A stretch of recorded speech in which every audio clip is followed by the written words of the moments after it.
రోజు 2 నెలలు 3 నెలలు ఆలస్యంగా కూడా కొన్నిసార్లు వాళ్ళ పెన్షన్ పేదవాళ్ళకి ఇచ్చే పరిస్థితి ఆర్థిక దివాలా ఈ రోజు తెలంగాణ రాష్ట్రాన్ని ఆ దిశగా వారు నడిపించారు।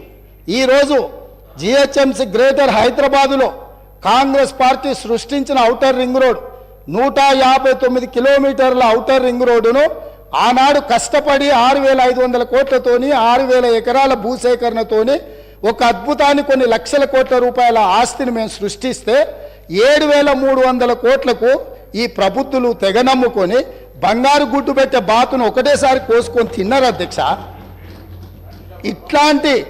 ఇట్లాంటి మన ఎన్నికల కంటే ముందు డిసెంబర్ తర్వాత జనవరి తర్వాత పిలవాల్సిన వైన్ షాప్ల టెండర్లు 4 నెలల ముందు పిలిచి అప్లికేషన్కు 50,000 రూపాయలు వసూలు చేసి 2500 కోట్ల రూపాయలు పేదోళ్ళ సొమ్ము కొల్లగొట్టిర్రు అధ్యక్ష।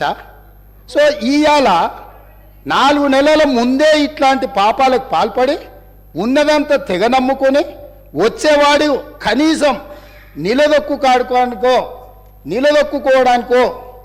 గౌరవంగా బ్రతకడానికో ఉపయోగం లేకుండా రాష్ట్రాన్ని ఆర్థిక విధ్వంసం చేసి ఇంత నిర్వాకం చేసిన మేము సంవయనంతో జాగ్రత్తగా బాధ్యతాయుతంగా ఈ వాస్తవాలను ప్రజలకు చెప్పడం ద్వారా ఎట్లా మనం ముందుకెళ్దామో ఇప్పటికైనా మీ ఆలోచన మార్పు రావాలి, మీ విధానం వల్ల తెలంగాణ ప్రజలకు మేలు జరగాలి, మీరు సహకరించండి అని మేమంటుంటే 14 లక్షల కోట్లు మేము దిగమింగినాం, మీరేం చేసిందని మమ్మల్ని అడుగుతారు। ఏం చేసినా మా ఉప ముఖ్యమంత్రి గారు స్పష్టంగా చెప్పారు, మీరు ఎన్నికలలో ఇచ్చిన హామీలలో ఇంకా మాట్లాడాల్సి వస్తే ప్రతి నియోజకవర్గానికి 1,00,000 ఎకరాల నీళ్ళు ఇస్తామన్నారు అధ్యక్ష। ఏ నియోజకవర్గమైనా వెళ్దాం పదా, ప్రతి నియోజకవర్గంలో 100 పడకల ఆసుపత్రి కడతామన్నారు, ప్రతి మండలంలో 30 పడకల ఆసుపత్రి నిర్మిస్తామన్నారు అధ్యక్ష। ఇట్లా చెప్పుకుంటూ వెళ్తే కేజీ టు పీజీ ఉచిత నిర్బంధ విద్య అన్నారు అధ్యక్ష। మైనారిటీలకు 12% రిజర్వేషన్ అన్నారు, గిరిజనులకు 12% రిజర్వేషన్ ఇస్తామన్నారు। ఇక ఇంటికో ఉద్యోగం గురించి నేను చెప్పాల్సిన పని లేదు।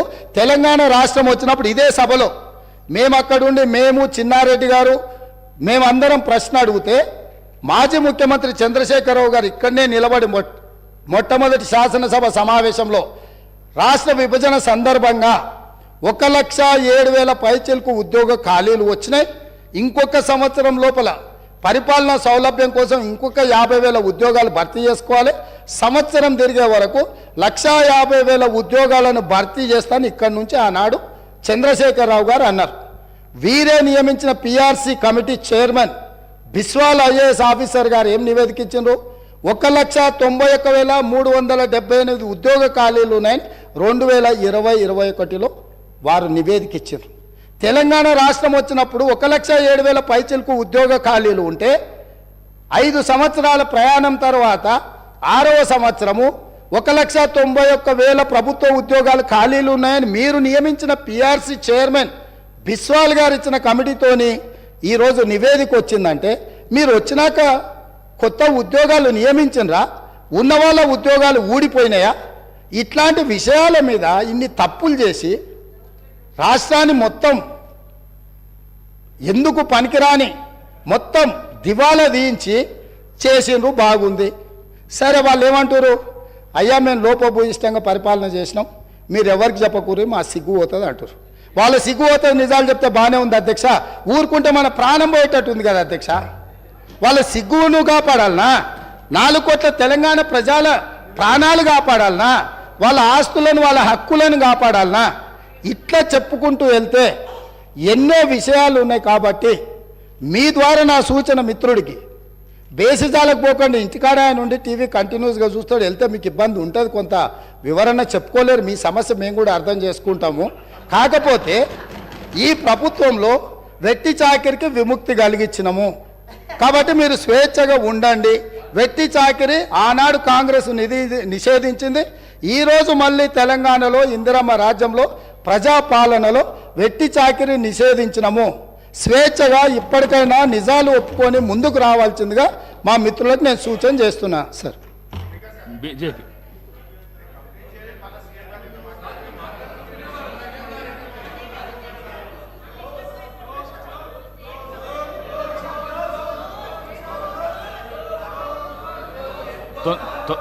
తొందరగా ముగియాలి.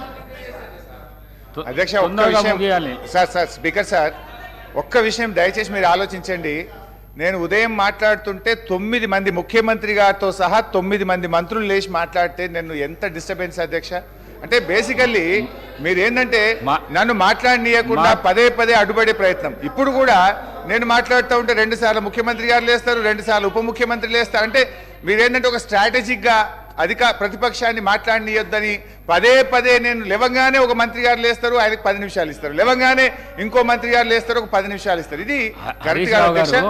9 మంది మాట్లాడినా మీరు 2 గంటల ఎక్కడ సార్ మీరు సభ రికార్డులు బయట పెట్టండి అధ్యక్ష. 8 మంది ఉన్న వాళ్ళకి ఎంత టైం ఇచ్చిండ్రు, 7 ఉన్న వాళ్ళకి ఎంత ఇచ్చిండ్రు, 1 ఉన్న వాళ్ళకి ఎంత ఇచ్చిండ్రు, 39 మంది ఉన్న వాళ్ళకి ఎంత ఇచ్చిండ్రు, మమ్మల్ని ఎన్నిసార్లు డిస్టర్బ్ చేసిండ్రో పెట్టండి అధ్యక్ష. Please let me seek clarification. అధ్యక్ష ఈరోజు గౌరవ ముఖ్యమంత్రి అట్లా 2 మినిట్స్ అనకండి సార్. ముఖ్యమంత్రి గారు పావు గంట మా మీద ఇష్టం ఉన్నట్టు స్వీపింగ్ రిమార్క్స్ చేయొచ్చు, బట్టి గారు ఇష్టం ఉన్నట్టు మాట్లాడొచ్చు. మా గొంతు ఎందుకు నొక్కుతారు సార్? వారు లీడర్ ఆఫ్ ది హౌస్ అధ్యక్ష. హరీష్ రావు గారు వారు leader of the house. KCR గారు వస్తే వారికి కూడా టైం ఎంత స్వీపింగ్ రిమార్క్స్ చేయొద్దండి. కానీ మీరు ఆ విధంగా talking on behalf of my party. మా పార్టీ పక్షాన నేను మాట్లాడినప్పుడు మాకు ఇవ్వాలి. మాట్లాడండి, క్లారిఫికేషన్ మాట్లాడండి అధ్యక్ష. ఇవాళ గౌరవనీయులు ముఖ్యమంత్రి గారు రేవంత్ రెడ్డి గారు పొద్దు నుంచి చూస్తున్నా, నిన్న మొన్న కూడా చూసిన సభలో ఆయన ఇంకా సభానాయకుడిగా కాకుండా ఓ ప్రతిపక్షంలో మాట్లాడినట్టు గాంధీ భవన్ లో పిసిసి అధ్యక్షుడిగా మాట్లాడారు అధ్యక్ష. ఎందుకంటే సర్కాస్టిక్ గా మాట్లాడు ఆయన విషయం మీద మాట్లాడితే మేము ఎంతసేపు అయినా మాట్లాడతాం. పదే పదే మా మీద సర్కాస్టిక్ కామెంట్లు మానేయాలని చెప్పి నేను కోరుతా ఉన్నా అధ్యక్ష. నిజంగా వాళ్ళు మంచిగా చేస్తే మేము సహకరిస్తాం. వాళ్ళ మేనిఫెస్టో అమలు చేయమనండి, మేము సంపూర్ణంగా సహకరిస్తాం.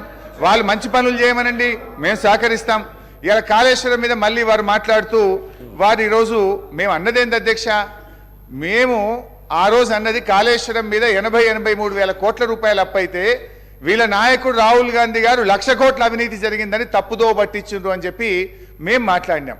కానీ ఈరోజు ముఖ్యమంత్రి గారు మళ్ళీ అదే విషయాన్ని ఆయన చెప్పే ప్రయత్నం చేస్తూ ఉన్నారు అధ్యక్ష. ఇప్పుడు వారు కూడా ఏం చేసిండ్రు నాకు తెలిసి సెకండ్ టీఎంసీది కూడా ఇలా కాళేశ్వరంలో సెకండ్ టీఎంసీది కూడా కలిపి 90,000 కోట్ల రూపాయలు ఖర్చు అయిందని చెప్పే ప్రయత్నం చేస్తున్నారు. అయినా 1,00,000 కోట్లు కాలే కదా అధ్యక్ష. అంటే మేం చెప్పిందే నిజం. ఇవాళ ఈ సభను రాష్ట్ర ప్రజల్ని తప్పుదో పట్టించింది కాంగ్రెస్ పార్టీ అనేటువంటిది ఇవాళ మరొకసారి వారే చెప్పకనే చెప్పినారు. ధన్యవాదాలు అధ్యక్ష. రెండో విషయం, విద్యుత్ సంస్థల విషయంలో మేమేదో అప్పులు తెచ్చినామని ముఖ్యమంత్రి గారు చెప్పారు అధ్యక్ష.